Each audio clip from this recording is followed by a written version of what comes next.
नमस्कार माझ्या मित्र आणि मैत्रिणींनो, अमोल बोल परिवारात आपलं स्वागत आहे। महिना संपायच्या आधीच जर पैशाची चिंता सुरू झाली आणि डोक्यावर कर्जाचा डोंगर उभा राहिला तर रात्री शांत झोप लागेल का? नाही ना, कारण कर्ज ही अशी गोष्ट आहे जी माणसाला आतून पोखरून टाकते। बऱ्याचदा असं होतं की एक कर्ज फेडण्यासाठी दुसरं कर्ज काढावं लागतं। सतत बँकेचे किंवा वसुली करणाऱ्यांचे फोन येतात आणि माणसाचा जीव नकोसा होतो। जर तुमच्यासोबत किंवा तुमच्या ओळखीच्या कोणासोबत असं होत असेल तर हा व्हिडिओ शेवटपर्यंत नक्की बघा। आज मी तुम्हाला कर्जमुक्तीचे असे 3 एकदम सोपे आणि साधे मार्ग सांगणार आहे जे कोणीही सहज करू शकतं। चला तर एक एक करून हे मार्ग कोणते आहेत ते पाहूया। पहिला मार्ग आहे, सर्वात आधी छोटं कर्ज फेडून टाका। हे बघा, जेव्हा आपल्या डोक्यावर खूप सारी कर्ज असतात, जसं की कोणाचे 5,000 देणे आहेत, कोणाचे 20,000, बँकेचा हप्ता तर वेगळाच, तेव्हा आपण गोंधळून जातो। आपल्याला समजतच नाही की पहिले कोणाचे पैसे चुकते करावे। अशा वेळी तुम्हाला काय करायचंय तर सगळी कर्ज एका कागदावर लिहून काढा आणि त्यातलं सर्वात छोटं कर्ज कोणतं आहे ते शोधा। मग ते एखाद्या मित्राचं असो की आणखी कोणतं असो, आता तुमचं सगळं लक्ष फक्त आणि फक्त ते छोटं कर्ज पूर्ण फेडण्यावर असू द्या। बाकीच्या मोठ्या कर्जांचे फक्त किमान पैसे भरा, पण ते छोटं कर्ज आधी फेडून टाका। जेव्हा तुम्ही ते पहिलं छोटं कर्ज संपवता ना, तेव्हा तुमच्या मनात एक वेगळाच आत्मविश्वास येतो। तुम्हाला वाटायला लागतं, अरे मी सुद्धा कर्ज फेडू शकतो। मग हळूहळू मोठ्या कर्जांकडे वळा।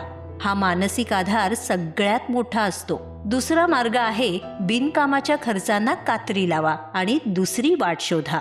हा दुसरा मार्ग अगदी प्रॅक्टिकल आहे।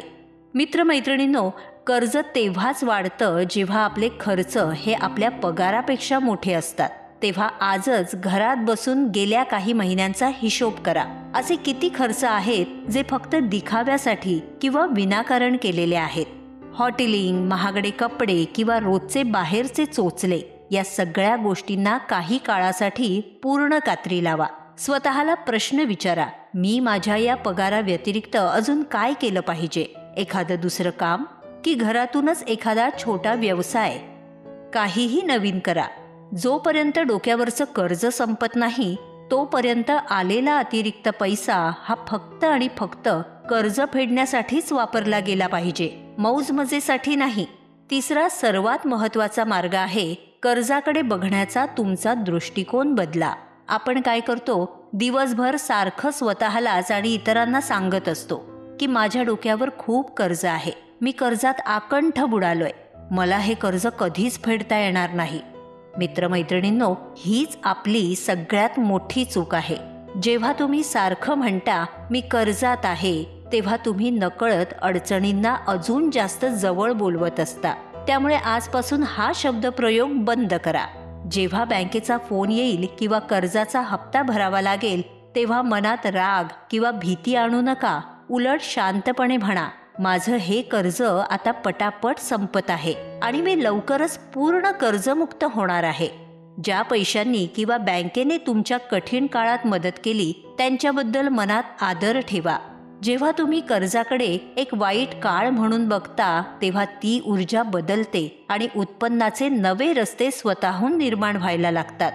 एक लक्षात ठेवा, डोंगर कितीही मोठा असला तरी रोज थोडी थोडी माती उपसली तर तो डोंगर देखील सपाट होतो। कर्ज हा तुमच्या आयुष्याचा अंत नाहीये, तर तो फक्त एक काळ आहे जो योग्य नियोजनाने सहज निघून जाईल। स्वतःवर विश्वास ठेवा, खचून जाऊ नका। मी सांगितलेल्या या 3 गोष्टी हमखास करून बघा, फरक तुम्हालाच स्वतःला जाणवेल। आजचा हा व्हिडिओ तुमच्या एखाद्या मित्राला किंवा नातेवाईकाला नक्की पाठवा, ज्यांना याची खरंच गरज आहे। पुन्हा लवकरच भेटू। धन्यवाद।